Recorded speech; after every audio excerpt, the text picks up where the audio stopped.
আমার বাম দিকের ভাই থেকে। আমি মিস্টার রবীন্দ্রন, একজন সমাজকর্মী। আমি পিস অর্গানাইজেশনকে ধন্যবাদ জানাই এবং বন্ধু এরিয়ার ইঙ্গারকে। আমি ইতিমধ্যে বিষয়গুলো উল্লেখ করেছি আমার জার্নালে সর্বশক্তিমান এক ঈশ্বর প্রসঙ্গে। আমার একটি প্রশ্ন, ইসলামের অলৌকিকত্ব কি? যেমন সং অব সলোমন 5 অধ্যায় 16 অনুচ্ছেদে আছে। আমি জানতে চাই, অনেক ধর্মই অলৌকিক অলৌকিক বলে থাকে, তাই আমি ইসলামের অলৌকিকত্ব জানতে চাই। ভাই প্রশ্ন করলেন যে ইসলামের অলৌকিকত্ব কি, আর উদ্ধৃতি দিলেন সং অব সলোমন 5 অধ্যায় 16 অনুচ্ছেদ। সং অব সলোমন হলো বাইবেলের অংশ। সং অব সলোমন বাইবেলের ওল্ড টেস্টামেন্টে আছে, হিব্রুতে আছে। হিক্কুম মুতাকিম বিকুল্লি মুহাম্মাদিম জাইদুদি জাইরাই বাইনা জেরুসালাম। এটা হিব্রু ধৃতি, আমি মূল থেকে বলছি কারণ অনুবাদ ভুল হতে পারে।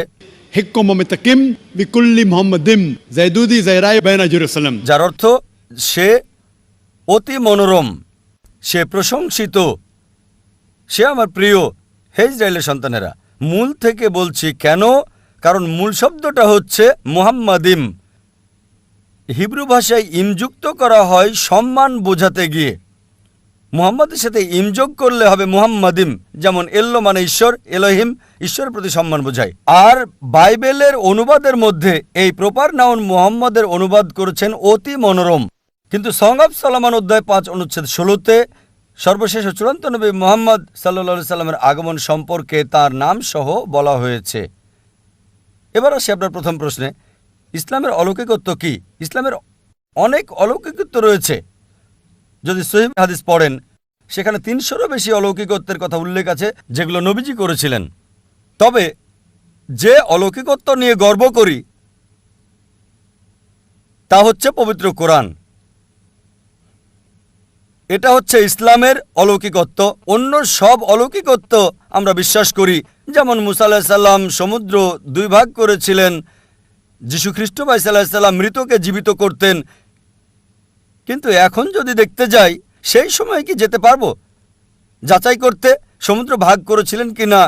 সেই সময় লোকজন মানত, আপনি মানবেন, আমি মানব। একই কথা অবিশ্বাসীদের ক্ষেত্রে অতীতে ফিরে যেতে পারবে না আর যাচাই করতে পারবে না মুসা আলাইহিস সালাম সমুদ্রকে 2 ভাগ করেছিলেন কিনা, যিশু মৃতকে জীবিত করেছিলেন কিনা, নবীজি মুহাম্মদ সাল্লাল্লাহু আলাইহি সাল্লাম চাঁদকে ভাগ করেছিলেন, কিন্তু সেই সময়ে যেতে পারবেন না। একটা অলৌকিকত্ব যেটা সেই সময়ের জন্য ছিল, এই সময়ের এবং শেষ সময় পর্যন্ত পবিত্র কোরআন। এটা অলৌকিকের অলৌকিক। আর 1 সপ্তাহ আগে, প্রায় 8 দিন আগে, এটা 12ই জানুয়ারি একটা লেকচার দিয়েছি, কোরআন এবং আধুনিক বিজ্ঞান সাংঘর্ষিক নাকি সামঞ্জস্যপূর্ণ, আর প্রমাণ করেছি এই কোরআন অলৌকিকের অলৌকিক। এটা শুধু অলৌকিক নয়, অলৌকিকের অলৌকিক। এটা সব সময়ের অলৌকিক। আগের সময়টা ছিল অলৌকিকত্বের, সেই সময় প্রমাণ করেছে। তারপর সাহিত্য এবং কবিতার যুগ আসলো। কোরআন হলো সবচেয়ে উত্তম সাহিত্য এই পৃথিবীর বুকে, মুসলিম এবং অমুসলিম আরবি বিশেষজ্ঞদের মতে।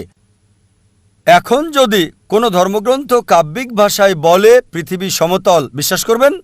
উত্তর হচ্ছে না। কারণ এখন সময়টা সাহিত্য আর কবিতার নয়, এখন বিজ্ঞান আর প্রযুক্তির যুগ। তাই 8 দিন আগে আমি প্রমাণ করেছি কোরআন 1400 বছর আগে যা বলেছে, বিজ্ঞান সেটা এখন আবিষ্কার করেছে। 20 বছর আগে, 50 বছর আগে, 100 বছর আগে, 200 বছর আগে। কে কোরআনে এসব কথা বলেছে? সর্বশক্তিমান ঈশ্বর ছাড়া কেউ না। সবচেয়ে ভালো অলৌকিক, চূড়ান্ত অলৌকিক, অলৌকিকের অলৌকিক হচ্ছে পবিত্র কোরআন।